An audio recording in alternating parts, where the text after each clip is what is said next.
YouTuber मौसीकी कहानियाँ में आप सभी का स्वागत है। हम सुन रहे हैं Harry Potter and chamber of secrets. और अभी तक हमने सुना कि हैरी, रॉन और हरमाइनी सर निकोलस की पार्टी में जाते हैं और वहां से लौटते समय उन्हें मिसेस नॉरिस एक खंबे पर लटकी हुई दिखती हैं और तभी मैलफॉय जोर से चीखने लगता है। अब आगे की कहानी सुनते हैं। अध्याय 9, दीवार पर लिखी चेतावनी। यहाँ क्या हो रहा है? क्या हो रहा है? इसमें कोई शक नहीं था कि मैलफॉय की आवाज़ सुनकर ही आर्गस फिल्च भीड़ के बीच से रास्ता बनाते हुए आगे आया। फिर जब उसने मिसेस नॉरिस को देखा तो वो पीछे हट गया। उसने दहशत के मारे अपने हाथ से अपना चेहरा ढक लिया। मेरी बिल्ली, मेरी बिल्ली! मिसेस नॉरिस को क्या हुआ? वो चीखा और उसकी बाहर निकलती आंखें हैरी पर पड़ी। वो चीखा, तुमने मेरी बिल्ली को मार डाला, तुमने उसे मार डाला, मैं तुम्हें मार डालूंगा, मैं तुम्हें। आर्गस, डंबलडोर वहां पर आ चुके थे। उनके पीछे कुछ और टीचर्स भी थे। कुछ ही पलों में डंबलडोर, हैरी, रॉन तथा हरमाइनी को पार करके आगे पहुंचे और उन्होंने मिसेस नॉरिस को मशाल टांगने के स्टैंड से नीचे उतार लिया। फिर वे फिल्च से बोले, मेरे साथ आओ आर्गस, पॉटर, वीजली और ग्रेंजर, तुम तीनों भी आओ। लॉकहार्ट उत्सुकता से आ गया है। हेडमास्टर, मेरा ऑफिस सबसे पास है, बस ऊपर की मंजिल पर, कृपया वहां चलकर। धन्यवाद गिल्डरॉय, डंबलडोर ने कहा। खामोश भीड़ ने उन्हें निकलने की जगह दी। लॉकहार्ट रोमांचित और महत्वपूर्ण दिखते हुए तेजी से डंबलडोर के पीछे चल दिए। प्रोफेसर मैकगोनागल और स्नेप ने भी ऐसा ही किया। जब वे लॉकहार्ट के अंधेरे ऑफिस में घुसे तो दीवारों पर अचानक हलचल होने लगी। हैरी ने देखा कि कई तस्वीरों में लगे लॉकहार्ट के चेहरों ने उनकी नज़रों से बचने के लिए गोता मारा, क्योंकि उनके बालों पर रोलर लगे थे। असली लॉकहार्ट ने टेबल पर मोमबत्तियां जलाईं और पीछे हटकर खड़े हो गए। डंबलडोर मिसेस नॉरिस को चिकनी सतह पर लेटाकर उसकी जांच करने लगे। हैरी, रॉन और हरमाइनी ने एक दूसरे की तरफ तनाव भरी निगाह डाली तथा मोमबत्तियों की रोशनी के दायरे से बाहर रखी कुर्सियों में धंसकर सब कुछ देखते रहे।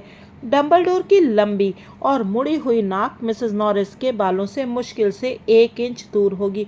वे अपने आधे चांद के आकार के चश्मे से उसे बहुत करीब से देख रहे थे। उनकी लंबी उंगलियां हल्के से बिल्ली को कुरेद और कोंच रही थी। प्रोफेसर मैकगोनागल भी लगभग उतनी ही पास झुकी हुई थी और उनकी आंखें सिकुड़ गई थीं। स्नेप उनके पीछे थे। वे जहां थे वहां रोशनी कम थी और उनके चेहरे पर एक बहुत अजीब सा भाव दिख रहा था। ऐसा लग रहा था जैसे वे अपनी मुस्कुराहट को रोकने की बहुत कोशिश कर रहे हों। इस दौरान लॉकहार्ट उन सबके चारों तरफ मंडरा रहे थे और अपने सुझाव दे रहे थे। निश्चित रूप से किसी मंत्र ने ही इसकी जान ली है। शायद तड़प रूपांतर पीड़ा मंत्र होगा। मैंने इसका प्रयोग कई बार देखा है। ये बहुत दुर्भाग्यपूर्ण है कि मैं वहां नहीं था। मैं इस मंत्र का तोड़ जानता हूँ, इसलिए अगर मैं वहां होता तो उसकी जान बच जाती।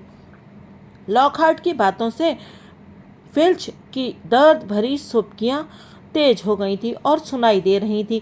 वो टेबल के पास एक कुर्सी पर निढाल बैठा था। मिसेस नॉरिस की तरफ देखने की उसकी हिम्मत नहीं हो रही थी, इसलिए उसने अपने चेहरे को अपने हाथों से छुपा रखा था। हालांकि हैरी फिल्च से बुरी तरह चिढ़ता था, परंतु वो उसके लिए दुखी महसूस करने से खुद को रोक नहीं पाया।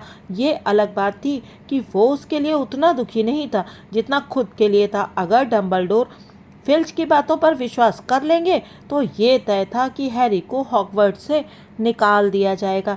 डंबलडोर अब धीमे धीमे कुछ अजीब से शब्द बुदबुदा रहे थे और मिसेस नॉरिस को अपनी छड़ी से ठोक रहे थे, परंतु कुछ नहीं हुआ। मिसेस नॉरिस उसी तरह दिखती रही जैसे किसी ने उसकी खाल में भूसा भर दिया हो। लॉकहार्ट बोले, मुझे याद है उगा झुगू में भी लगभग ऐसी ही घटना हुई थी। एक नहीं बल्कि लगातार कई हमले हुए थे। पूरी कहानी जानने के लिए मेरी आत्मकथा पढ़ें। मैंने वहाँ के लोगों को बहुत से तावीज़ बांटे जिससे समस्या तत्काल सुलझ गई। दीवार पर लगी लॉकहार्ट की सभी तस्वीरें उसकी बातों पर सहमति में सिर हिला रही थीं। उनमें से एक में तो लॉकहार्ट अपने बालों पर लगी जाली को हटाना ही भूल गए थे। आखिरकार डंबलडोर सीधे खड़े हुए। वो मरी नहीं है आर्गस, उन्होंने धीमे से कहा। लॉकहार्ट तत्काल अपने वर्णन के बीच में ही रुक गए। उस समय वे भीड़ को ये बता रहे थे कि उन्होंने कितने सारे लोगों को मरने से बचाया था। मरी नहीं है? फिल्च का गला रूंध गया। उसने अपनी उंगलियों के बीच से मिसेस नॉरिस को देखते हुए कहा, तो फिर वो इतनी कड़क और अकड़ी हुई क्यों दिख रही है? उसे बेजान किया गया है, डंबलडोर बोले। आह, मैं यही सोच रहा था, लॉकहार्ट ने कहा, परंतु कैसे, ये मैं नहीं जानता। इससे पूछो। फिल्च अपने आंसुओं से सने चेहरे को हैरी की तरफ मोड़ते हुए चीखा। यह काम सेकेंड ईयर में पढ़ने वाला विद्यार्थी नहीं कर सकता, डंबलडोर ने दृढ़ता से कहा। इसके लिए काले जादू के विशिष्ट ज्ञान की आवश्यकता। यह इसी ने किया है, इसी ने किया है, फिल्च ने थूक उड़ाते हुए कहा। अब उसका फूला हुआ चेहरा बैंगनी पड़ने लगा। आपने देखा था ना कि उसने दीवार पर क्या लिखा है? मेरे ऑफिस में उसे एक ऐसी चीज मिल गई थी। वो जानता है कि मैं एक फिल्च का चेहरा भयानक तरीके से विकृत होने लगा। वो जानता है कि मैं एक नकारा हूँ। उसने अपनी बात पूरी की। मैंने मिसेस नॉरिस को छुआ तक नहीं है, हैरी ने जोर से कहा।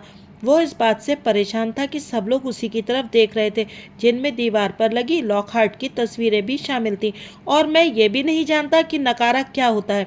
झूठ बोलता है, फिल्च गुर्राया। उसने मेरी फटाफट जादू की चिट्ठी देख ली थी। मैं कुछ कहना चाहूँगा हेडमास्टर, स्नेप अंधेरे में खड़े खड़े बोले।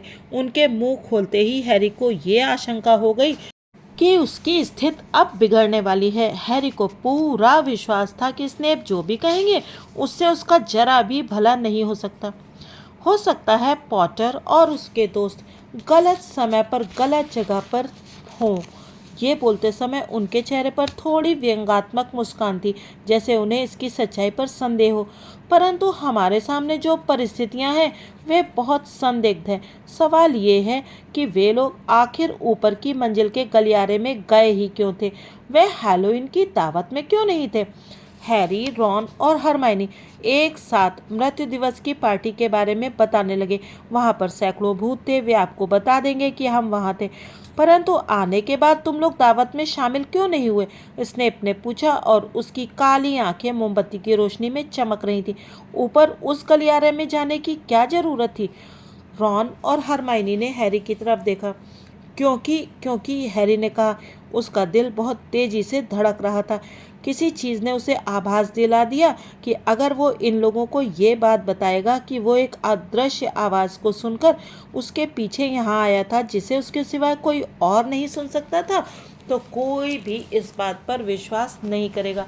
इसलिए वो बोला, क्योंकि हम थके थे और अपने बिस्तर पर जाना चाहते थे, बिना खाना खाए, स्नेप ने कहा। अब उसके दुबले पतले चेहरे पर विजयी मुस्कान थिरक रही थी। मुझे नहीं लगता कि भूत अपनी पार्टी में जिंदा लोगों के लिए उपयुक्त भोजन का इंतजाम करते होंगे। हमें भूख नहीं लग रही थी, रॉन जोर से बोला। हालांकि उसी समय उसका पेट जोर से गुड़गुड़ाने लगा था। स्नेप की कुटिल मुस्कुराहट और चौड़ी हो गई। स्नेप ने कहा, हेडमास्टर, मुझे लगता है कि पॉटर पूरी सच्चाई नहीं बता रहा है। बेहतर होगा कि जब तक वो पूरी कहानी बताने के लिए तैयार ना हो जाए, तब तक उस पर कुछ पाबंदियां लगा दी जाएं। मैं व्यक्तिगत रूप से महसूस करता हूँ कि जब तक ये सच ना बता दे, तब तक इसे गरुड़ द्वार की क्विडिच टीम से बाहर कर दिया जाए। ये क्या कह रहे हो सिवरस? प्रोफेसर मैकगोनागल तीखे स्वर में बोली। इस लड़के को क्विडिच खेलने से रोकने का कोई कारण मुझे दिखाई नहीं दे रहा है। इस बिल्ली के सिर पर जादुई झाड़ू से नहीं मारा गया है। इस बात का भी कोई सबूत नहीं है कि पॉटर ने कोई गलत काम किया है। डंबलडोर ने हैरी पर पैनी निगाह डाली। उनकी चमकती हल्की नीली निगाह से हैरी को लगा जैसे उसका एक्सरे हो रहा हो। फिर डंबलडोर ने दृढ़ता से कहा, सेवरस, जब तक अपराध साबित ना हो जाए तब तक उसे निर्दोष मानना होगा। स्नेप आग बबूला दिख रहा था और फिल्च भी। मेरी बिल्ली को बेजान किया गया है, वो चीखा। उसकी आंखें बाहर निकली पड़ रही थी। मैं चाहता हूँ कि पॉटर को इसकी कुछ न कुछ सजा तो मिलनी ही चाहिए। हम मिसेस नॉरिस को होश में ले आएंगे, ऑर्गस, डंबलडोर ने धैर्यपूर्वक कहा। प्रोफेसर स्प्राउट ने हाल ही में कुछ मंत्र कवच उगाए हैं। जैसे ही वे बड़े हो जाएंगे, हम उनका काढ़ा तैयार करवा लेंगे, जिससे मिसेस नॉरिस अच्छी हो जाएंगी। उस काढ़े को मैं बना दूंगा, लॉकहार्ट बीच में बोले। मैंने ये काम सैकड़ों बार किया है। मैं नींद में भी मंत्र कवच स्वास्थ्यवर्धक काढ़ा बना सकता हूँ। माफ़ कीजिए, स्नेप ने बर्फीले लहजे में कहा। मुझे लगता है कि इस स्कूल में जादुई काढ़े का शिक्षक मैं हूँ। एक बहुत अजीब खामोशी छा गई। डंबलडोर ने हैरी, रॉन और हरमाइनी से कहा, तुम लोग जा सकते हो। बिना दौड़े वे जितनी तेजी से चल सकते थे उतनी तेजी से वहां से चल दिए। जब वे लॉकहार्ट के ऑफिस से एक मंजिल ऊपर पहुंच गए तो वे एक खाली क्लास में घुसे और उन्होंने दरवाजा बंद कर लिया। हैरी ने अपने मित्रों के स्याह चेहरों को देखते हुए कहा, तुम्हें ये तो नहीं लगता कि मुझे उन्हें उस आवाज़ के बारे में बताना चाहिए था जो मैंने सुनी थी? नहीं, रॉन ने बिना झिझके कहा। जो आवाज़ें किसी दूसरे को सुनाई ना दे उन्हें सुनना अच्छी बात नहीं है, जादू की दुनिया में भी नहीं। रॉन की आवाज़ में कुछ ऐसी बात थी जिसे भांपकर हैरी ने पूछा, तुम्हें तो मुझ पर भरोसा है ना?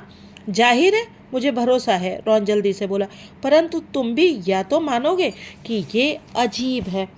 मैं जानता हूँ ये अजीब है, हैरी ने कहा। पूरी घटना ही अजीब है। दीवार पर लिखी चेतावनी किस बारे में थी? तहखाना खुल चुका है, इसका क्या मतलब हो सकता है? जरा रुको, इससे मुझे कुछ याद आ रहा है, रॉन ने धीरे से कहा। मुझे लगता है किसी ने मुझे हॉगवर्ट्स में एक रहस्यमयी तहखाने के बारे में एक बार एक कहानी सुनाई थी, शायद बिल ने। और ये नकारा क्या होता है? हैरी ने कहा। उसे ये देखकर हैरानी हुई कि रॉन ने अपनी मुस्कान दबा ली। देखो, दरअसल ये कोई मज़ेदार चीज़ नहीं है, परंतु चूंकि ये फिल्च का मामला है, वो बोला, नकारा वो होता है जो किसी जादूगर परिवार में पैदा हुआ हो परंतु उसमें जादुई शक्ति ना हो, मगलू परिवारों में पैदा होने वाले जादूगरों के विपरीत। बहरहाल नकारा बहुत कम होते हैं। अगर फिल्च फटाफट जादू कोर्स से जादू सीखने की कोशिश कर रहा है तो मुझे लगता है कि वो नकारा ही होगा। इसे बहुत कुछ समझ में आ जाता है, जैसे ये कि वो विद्यार्थियों से इतनी नफरत क्यों करता है या वो इतना दुखी क्यों रहता है। रॉन ने संतुष्टि के साथ मुस्कुराते हुए कहा। कहीं पर घड़ी ने घंटे बजाए। आधी रात हो गई, हैरी बोला।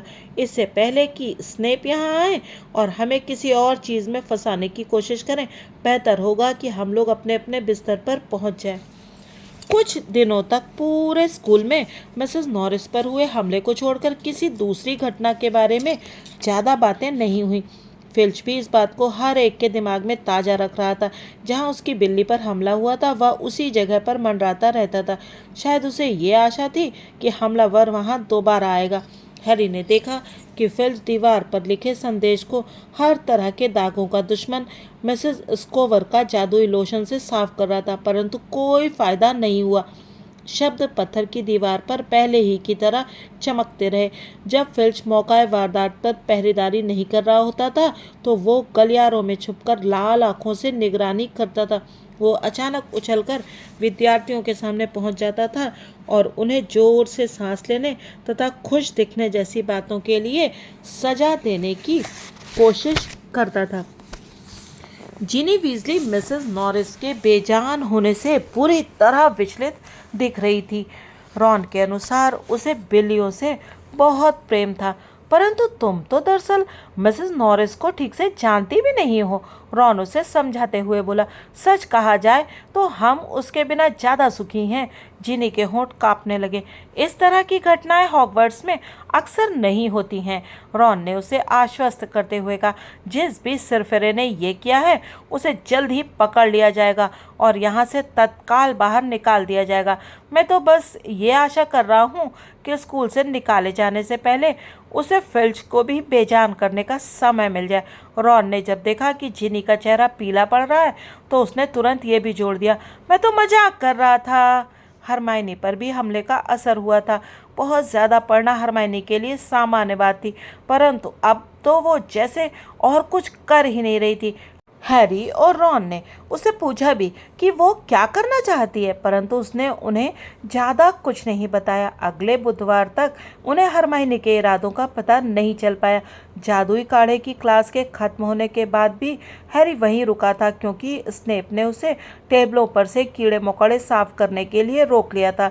जल्दी से लंच करने के बाद वो रॉन से मिलने के लिए ऊपर की मंजिल पर लाइब्रेरी में गया। रास्ते में उसने जस्टिन फिंच फ्लैचली, जो मेहनत कश हाउस का वही बच्चा था जिससे उसका जड़ी बूटियों का ज्ञान की क्लास में परिचय हुआ था, को अपनी तरफ आते देखा। हैरी ने हेलो कहने के लिए अपना मुंह बस खोला ही था कि तभी जस्टिन ने उसे देख लिया। हैरी को देखते ही वो झटके से मुड़ा और तेजी से दूसरी दिशा में चल दिया। हैरी को रॉन लाइब्रेरी के पिछले हिस्से में मिला, जहां वो जादू का इतिहास विषय का अपना होमवर्क नाप रहा था। प्रोफेसर बिन्स ने सभी विद्यार्थियों से यूरोपीय जादूगरों की मध्ययुगीन सभा पर 3 फुट लंबा निबंध लिखकर लाने को कहा था। मुझे यकीन नहीं हो रहा है, मेरा निबंध अभी तक 8 इंच कम है। उसने अपने चर्म पत्र को छोड़ दिया, जो रोल में वापस मुड़ गया। रॉन गुस्से में था, जबकि हरमाइनी ने 4 फुट 7 इंच लंबा निबंध लिख लिया है, और वो भी तब जबकि वो बहुत छोटे अक्षर लिखती है। हरमाइनी है कहाँ? हैरी ने टेप उठाकर अपना होमवर्क नापते हुए पूछा। वहाँ कहीं पर है, रॉन ने अलमारियों की तरफ इशारा करते हुए कहा। शायद वो किसी और किताब की तलाश कर रही है। मुझे लगता है कि वो क्रिसमस के पहले पूरी लाइब्रेरी पढ़ने की कोशिश कर रही है। हैरी ने रॉन को बताया कि जस्टिन फिंच फ्लैचली उसे देखते ही दूर भाग गया था। मुझे नहीं मालूम कि तुम इतनी परवाह क्यों करते हो। मुझे तो वो थोड़ा बेवकूफ़ लगता है, रॉन बोला और लिखने लगा। वो बड़े बड़े अक्षर लिखने की कोशिश कर रहा था। वह इस बारे में कितनी बकवास कर रहा था कि लॉकहार्ट कितने महान हैं। हरमाइनी पुस्तकों की अलमारियों के बीच से निकली। वो चिड़चिड़ी लग रही थी, परंतु अब वो आखिरकार उनसे बात करने के लिए तैयार दिख रही थी। हॉगवर्ट्स एक इतिहास की सभी प्रतियां विद्यार्थियों ने ले रखी हैं, उसने हैरी और रॉन के पास बैठते हुए कहा, और 2 सप्ताह की वेटिंग लिस्ट है। काश मैंने अपनी किताब घर पर नहीं छोड़ी होती, परंतु मैं कर भी क्या सकती थी। लॉकहार्ट की इतनी सारी किताबों के साथ वो किताब संदूक में आ ही नहीं रही थी। तुम वो किताब क्यों पढ़ना चाहती हो? हैरी ने पूछा। उसी वजह से जिस वजह से हर विद्यार्थी इसे पढ़ना चाहता है, हरमाइनी बोली, रहस्यमयी तहखाने की कहानी के बारे में जानने के लिए। वो क्या है? हैरी ने जल्दी से पूछा। यही तो दिक्कत है, मुझे याद नहीं है, हरमाइनी ने अपना होंठ काटते हुए कहा, और मुझे वो कहानी कहीं और मिल नहीं रही है। हरमाइनी, मुझे अपना निबंध दिखाओ, रॉन ने अपनी घड़ी की तरफ देखते हुए हताशा से कहा। नहीं, मैं नहीं दिखाऊंगी, हरमाइनी एकदम गंभीर होते हुए बोली। तुम्हें ये निबंध लिखने के लिए 10 दिन मिले थे, मुझे सिर्फ 2 इंच की ज़रूरत है। चलो। घंटी बज गई। रॉन और हरमाइनी जादू का इतिहास की क्लास में झगड़ते हुए आगे आगे बढ़ गए। जादू का इतिहास टाइम टेबल का सबसे नीरस विषय था। इसे पढ़ाने वाले प्रोफेसर बिन्स उनके इकलौते भूत शिक्षक थे। उनकी क्लास में आज तक जो सबसे रोमांचक घटना घटी थी वो ये थी कि वे ब्लैक बोर्ड से निकलकर कमरे में अंदर आए थे। वे बूढ़े थे और उनके चेहरे पर झुर्रियाँ थीं।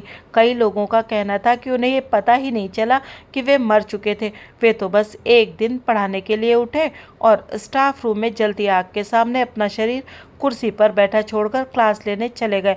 उनकी दिनचर्या में तब से अब तक जरा भी अंतर नहीं आया था। आज की क्लास भी हमेशा की तरह ही बोरिंग थी। प्रोफेसर बिन्स ने अपने नोट्स खोले और किसी पुराने वैक्यूम क्लीनर जैसी सपाट आवाज़ में उन्हें पढ़ने लगे। बोरियत के कारण क्लास का लगभग हर विद्यार्थी गहरी झपकी की स्थिति में पहुंच गया था। कभी कभार किसी की तंद्रा टूटती थी तो वो एक आध नाम या तारीख लिख लेता था और दोबारा सो जाता था। वे आधे घंटे से बोल रहे थे कि तभी एक अचानक ऐसी घटना हुई जो पहले कभी नहीं हुई थी। हरमाइनी ने अपना हाथ ऊपर उठाया। 1289 के अंतर्राष्ट्रीय जादूगर सम्मेलन पर एक बहुत ही नीरस लेक्चर के बीच में प्रोफेसर बिन्स ने ऊपर देखा और वे हैरान रह गए। मिस ग्रेंजर सर, क्या आप हमें रहस्यमय तहखाने के बारे में कुछ बता सकते हैं? हरमाइनी ने साफ आवाज़ में पूछा। डीन थॉमस, जो मुंह खोले खिड़की के बाहर टकटकी लगाकर देख रहा था, अचानक होश में आया। लेवेंडर ब्राउन का सिर, जो उसकी बाहों के बीच में धंसा था, ऊपर उठ गया और नेविल की कोहनी उसकी टेबल से फिसल गई। प्रोफेसर बिन्स ने पलकें झपकाईं। मेरा विषय जादू का इतिहास है, उन्होंने अपनी नीरस और घरघराती आवाज़ में कहा।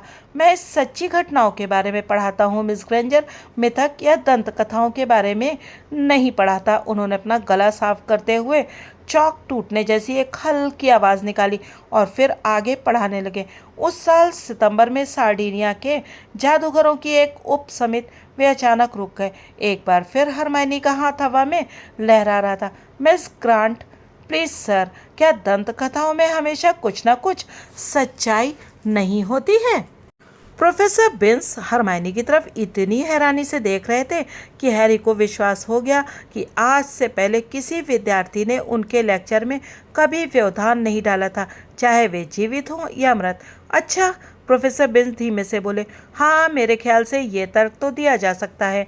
उन्होंने हरमाइनी को घूरते हुए देखा, जैसे उन्होंने इससे पहले कभी किसी विद्यार्थी को ठीक से ना देखा हो। बहरहाल, जिस दंत कथा की तुम बात कर रही हो वो बहुत ज़्यादा सनसनीखेज और मूर्खतापूर्ण है। परंतु पूरी क्लास अब प्रोफेसर बिन्स के हर शब्द को पूरे ध्यान से सुन रही थी। उन्होंने उन सब की तरफ एक उड़ती नज़र डाली। हर चेहरा उनकी तरफ मुड़ा हुआ था। हैरी को ये साफ दिख रहा था कि इस असामान्य रुचि के प्रदर्शन से वे बिल्कुल हैरान थे। अच्छा ठीक है, उन्होंने धीमे से कहा, मुझे सोचने दो। रहस्यमयी तहखाना, जैसा कि आप सब जानते ही होंगे, हॉगवर्ट्स की स्थापना आज से लगभग 1000 साल पहले हुई थी। हालांकि हमें निश्चित तिथि ज्ञात नहीं है। हॉगवर्ट्स को उस युग के 4 जादूगरों और जादूगरनियों ने स्थापित किया था। इस स्कूल के 4 हाउस उन्हीं के नाम पर हैं। गौरव गरुड़द्वार, माया मेहनतकश, चंद्रिका चीलघात और नागेश नागशक्ति। उन्होंने मिलकर इस महल को मगलुओं की निगाहों से दूर बनाया, क्योंकि वो एक ऐसा युग था जब आम जनता जादू से डरती थी और जादूगरों तथा जादूगरनियों को बहुत यातना सहना पड़ती थी। वे ठहरे, कमरे में चारों तरफ उड़ती निगाह डाली और फिर आगे बोलने लगे। कई साल तक इन संस्थापकों ने सद्भावपूर्ण माहौल में इकट्ठे काम किया।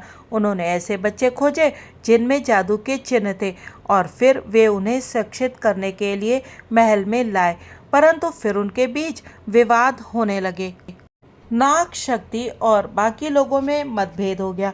नाग शक्ति हॉगवर्ट्स के विद्यार्थियों को चुनने के बारे में ज़्यादा सख्ती बरतना चाहते थे। उनका मानना था कि जादू की शिक्षा सिर्फ जादूगर परिवारों के बच्चों तक ही सीमित रहना चाहिए। उन्हें मगलू परिवारों के बच्चों को विद्यार्थी बनाना पसंद नहीं था, क्योंकि वे उन्हें विश्वसनीय नहीं मानते थे। कुछ समय बाद इस विषय पर गरुड़द्वार तथा नागशक्ति के बीच एक जोरदार बहस हुई और नागशक्ति स्कूल छोड़कर चले गए। प्रोफेसर बिन्स एक बार फिर रुके, अपने होंठ सिकोड़े और एक बूढ़े झुर्रीदार कछुए की तरह दिखने लगे। विश्वसनीय ऐतिहासिक सूत्र हमें सिर्फ इतना ही बताते हैं, वे बोले, परंतु वास्तविक तथ्यों को रहस्यमयी तहखाने की काल्पनिक दंत कथा ने विकृत कर दिया है। ये कहा जाता है कि नागशक्ति ने महल में एक गुप्त तहखाना बनाया था, जिसके बारे में अन्य संस्थापक कुछ नहीं जानते थे। दंत कथा के अनुसार जाते समय नागशक्ति रहस्यमय तहखाने को इस तरह बंद कर गए थे ताकि उसे कोई खोल ना पाए जब तक कि उनका असली वारिस स्कूल में ना आ जाए।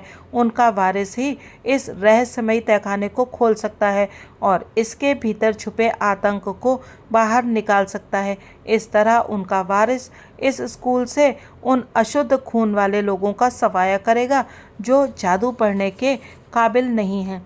उनकी कहानी पूरी होने पर खामोशी छा गई, परंतु यह और दिनों जैसी उन्नीदी खामोशी नहीं थी जो प्रोफेसर बिन्स की क्लास में छाई रहती थी। माहौल उलझन भरा था। हर विद्यार्थी उन्हें देख रहा था और ये उम्मीद कर रहा था कि वे आगे भी कुछ बताएंगे। प्रोफेसर बिन्स थोड़े चिढ़ से गए। वे बोले, जाहिर है पूरी कहानी कपोल कल्पना और बकवास है। इस तहखाने को खोजने के लिए बड़े बड़े विद्वान जादूगर और जादूगरनियां इस स्कूल की कई बार तलाशी ले चुके हैं। उन्हें ऐसा कोई तहखाना नहीं मिला। इसका कोई अस्तित्व नहीं है। ये एक ऐसी कहानी है जो भोले भाले लोगों को डराने के लिए गढ़ी गई है। हरमाइनी का हाथ फिर से हवा में था। सर, तहखाने में छुपे आतंक का ठीक ठाक क्या मतलब है? इसके बारे में ये माना जाता है कि ये किसी तरह का भयानक जानवर है जिसे सिर्फ नागशक्ति का वारिस ही काबू में कर सकता है। प्रोफेसर बिन्स ने नीरस और कांपती आवाज़ में कहा। विद्यार्थियों ने घबराकर एक दूसरे को देखा।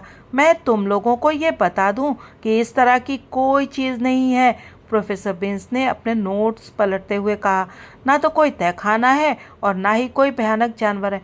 परंतु सर, सीमस फिनिगन ने कहा, अगर तहखाने को सिर्फ नागशक्ति का असली वारिस ही खोल सकता है तो कोई दूसरा उसे कैसे खोज सकता है? बकवास, ओ फ्लैहर्टी, प्रोफेसर बिन्स ने उत्तेजित स्वर में कहा। अगर हॉगवर्ट्स के हेडमास्टरों को ऐसा कुछ भी नहीं मिला है। लेकिन प्रोफेसर, पार्वती पाटिल सुरीली आवाज में बोली, शायद उसे खोलने के लिए काले जादू की जरूरत पड़ती होगी। प्रोफेसर बिन्स ने पलटकर कहा, अगर कोई जादूगर काले जादू का प्रयोग नहीं करता तो इसका ये मतलब नहीं है कि मिस पेनीफेदर कि वो इसका प्रयोग नहीं कर सकता। मैं फिर दोहराता हूँ, अगर डंबलडोर जैसे जादूगर, परंतु शायद इसके लिए आपका नाग शक्ति के साथ किसी तरह का संबंध होना चाहिए, इसीलिए डंबलडोर उसे नहीं खोज।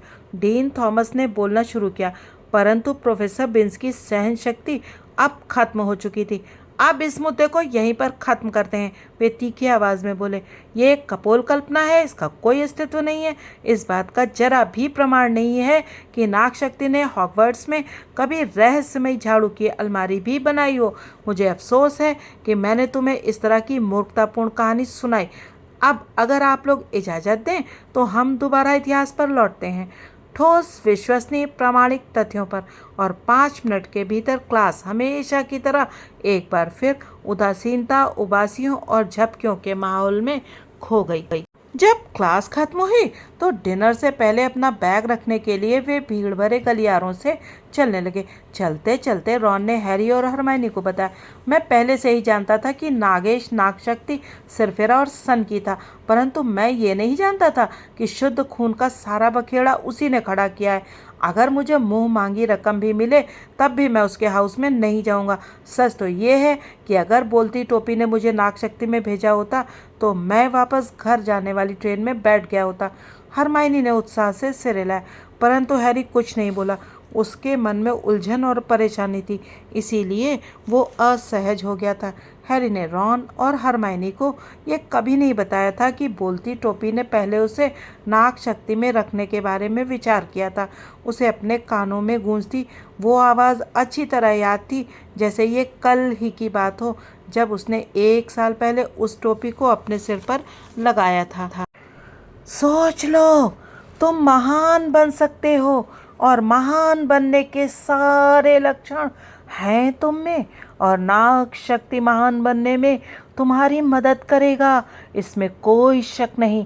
परंतु हैरी ने पहले ही नाग शक्ति हाउस की कुख्यात छवि के बारे में ये सुन लिया था कि ज़्यादातर शैतानी जादूगर इसी हाउस से निकलते हैं, इसीलिए उसने व्याकुल होकर सोचा था, नाग शक्ति नहीं। और फिर टोपी ने कहा था, ठीक है, अगर तुम यही चाहते हो तो फिर तुम्हारा हाउस होगा गरुड़ द्वार। जब वे भीड़ के साथ साथ चल रहे थे तो कॉलिन क्रीवी पास से गुजरा। हाय हैरी। हेलो कॉलिन, हैरी ने मशीनी अंदाज में कहा। हैरी हैरी, मेरी क्लास का एक बच्चा कह रहा था कि तुम। परंतु कॉलिन इतना छोटा था कि वो बड़े हॉल की तरफ जा रहे विद्यार्थियों के रेले में टिक नहीं पाया। उन्होंने उसे बोलते सुना, मिलते हैं हैरी, और भीड़ उसे धक्के मारती हुई अपने साथ ले गई। उसकी क्लास का बच्चा तुम्हारे बारे में क्या कह रहा होगा? हरमाइनी ने हैरानी से पूछा। मेरे ख्याल से वो ये कह रहा होगा कि मैं नागशक्ति का वारिस हूँ, हैरी ने कहा, और उसका पेट 1 इंच और डूब गया जब उसे अचानक याद आया कि किस तरह लंच टाइम में जस्टिन फिंच फ्लैचली उसे दूर भागा था। यहाँ के लोग तो किसी भी बात पर विश्वास कर लेंगे, रॉन ने नफरत से कहा। भीड़ छट गई और वे बिना किसी परेशानी के अगली सीढ़ियाँ चढ़ने में कामयाब हो गए। क्या तुम्हें सचमुच लगता है कि कोई रहस्यमय तहखाना है? रॉन ने हरमाइनी से कहा। मैं नहीं जानती, उसने त्योरियां चढ़ाते हुए कहा। डम्बलडोर मिसेस नॉरिस को ठीक नहीं कर पाए, इसलिए मुझे लगता है कि जिसने भी उस पर हमला किया था हो सकता है वह इंसान ना हो। जब वो बोली तो वे एक तरफ मुड़े और उन्होंने खुद को उसी गलियारे के सिरे पर पाया जहां हमला हुआ था।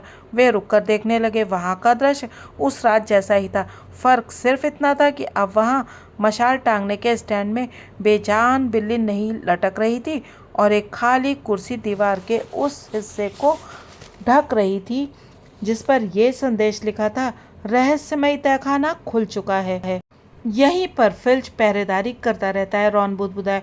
उन्होंने एक दूसरे की तरफ देखा। गलियारे में कोई नहीं था। एक नज़र ताक झाँक करने में क्या हर्ज है?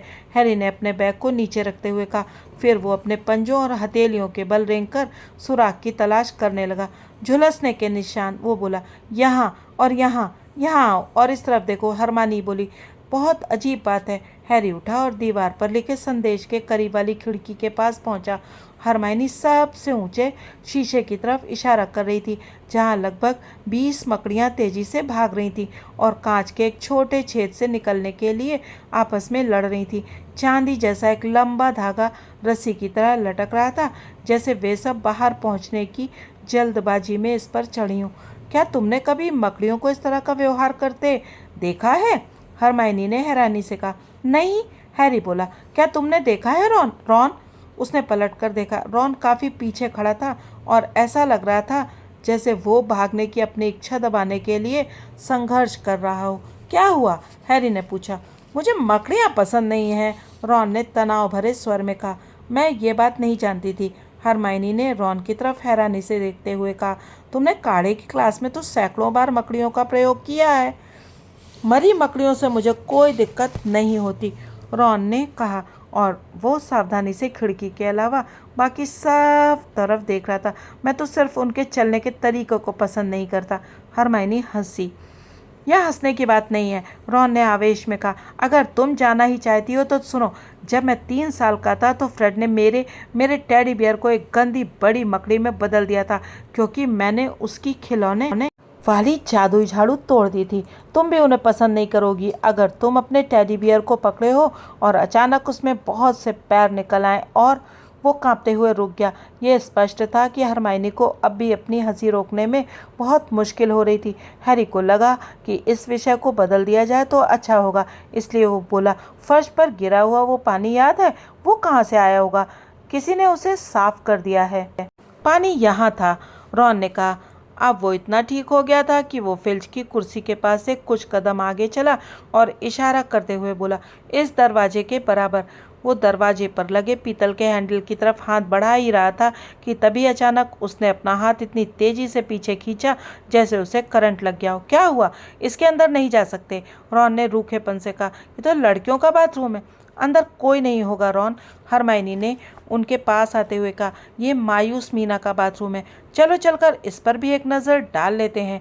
खराब है कि बड़े बोर्ड को अनदेखा करते हुए उसने दरवाज़ा खोल दिया। आज हैरी, रॉन और हरमाइनी को यहीं इसी बाथरूम के बाहर छोड़ देते हैं। अगले भाग में जानेंगे कि बाथरूम के अंदर उन तीनों ने क्या देखा और क्या उन्हें ये सुराग मिल पाया कि रहस्यमयी तहखाना किसने खोला और कौन सा भयानक जादूगर उस तहखाने के अंदर रहता है। तब तक आप बने रहिएगा यूट्यूबर मौसीकी कहानियों के साथ और सुनते रहिएगा हैरी पॉटर की ये मज़ेदार कहानी। Thanks for watching.